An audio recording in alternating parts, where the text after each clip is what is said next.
Aber das Heftige ist auch, dass Leute, das haben wir vergessen anzusprechen, so Leute, die mich face to face sehen, wenn ich jetzt in einem Restaurant bin zum Beispiel. Mhm. Davon sind, ich sage, von den Leuten, die sehr, sehr cool sind und sagen: „Ey, können wir ein Bild machen? Biggest Fan since Atlanta Hawks days."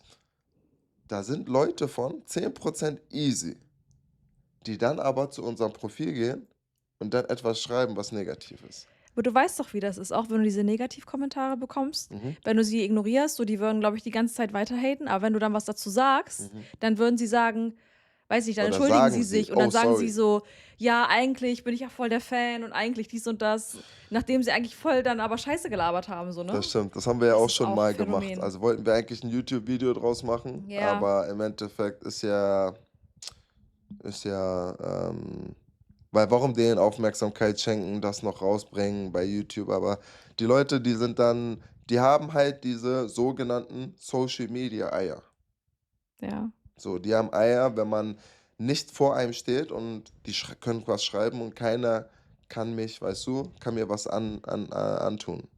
Ja, ich weiß, du sagst immer so: „Gib den Leuten keine Plattform, so ignoriere das", Ja. was auch immer, keine Reaktion und so. Aber manchmal denke ich mir halt so, die sagen manchmal solche Sachen, wo ich mich halt manchmal natürlich, also, ich habe natürlich Vertrauen in dich, dass du das natürlich nicht denkst, sonst hättest du mich auch nicht geheiratet und so. Aber ich war dann irgendwann an so 'nem Punkt, ich glaube, das war so 'ne Aktion, wo ich mit Joel, ich weiß, wir waren in LA, in nicht in Boston, in LA war das. Ja, Mhm. in LA. Hatten wir so 'n Gespräch gehabt und, dann hat er irgendwie gesagt: „Na ja, dann müsstest du dich mal 'n Lügendetektor anschließen." Und Mhm.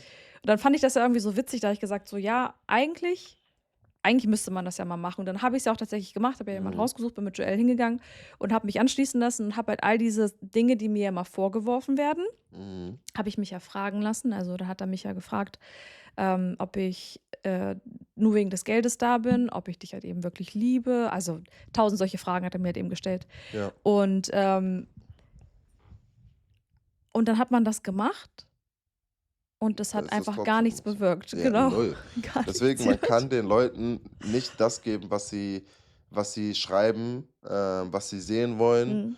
weil im Endeffekt, egal was du machst, da wird dann negativ drauf geschrieben. Egal, ob du in Afrika, Familien hilfst, ernährst, Nein, darauf wird sogar was geschrieben. dann Warum sagen sie Afrika? Warum genau, hast du nicht da und da gemacht? man So, kann's es nicht gibt richtig machen. immer etwas Negatives Das dabei. stimmt. Deswegen in meinen Augen für die Leute dort draußen, für mich macht's jetzt selber nichts aus, weil im Endeffekt ich glaube, wenn du relevant bist und, wirklich was Gutes tust, kommen immer Hater mit sich. Das ist meine Meinung. Man sagt ja, ohne Hate, da, also, wenn du keinen Hate bekommst, dann hast du's auch noch nicht geschafft, so nach dem Motto, ne? Aber ich will jetzt auch nicht sagen, dass Leute, die kein Hate bekommen oder die Mhm. dass sie es nicht geschafft haben, weil jeder auf seinem Level, wie Mhm. er, Ja, ja. ist oder wie, weißt du, jeder sollte grateful Ja, sein. ja, klar. Nicht jeder kann der LeBron James sein, so, weißt du, das kann nicht jeder. Es ist auch, also, ich meine, er ist der beste Spieler der Welt, so oder so, aber oder einer der besten.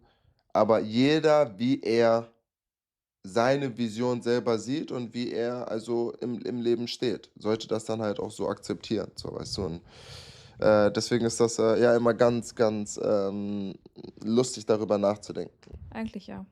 Und das mache ich, also, ich mache das mittlerweile auch. Oder besser gesagt, na, am Anfang habe ich das alles noch so 'n bisschen hinterfragt, weil ich ja so auch relativ neu war insgesamt so in diesem ganzen Social-Media-Game.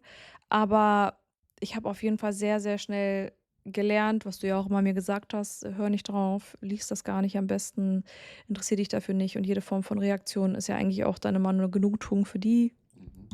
Und, mich interessiert's wirklich absolut, also, gar nicht. Ja, Aber es tut mir eben für die Leute leid, die vielleicht nicht so 'n dickes Fell haben. ja, Und es gibt Leute, die das wirklich auch psychisch, also wirklich, also, man kann Leuten damit wehtun.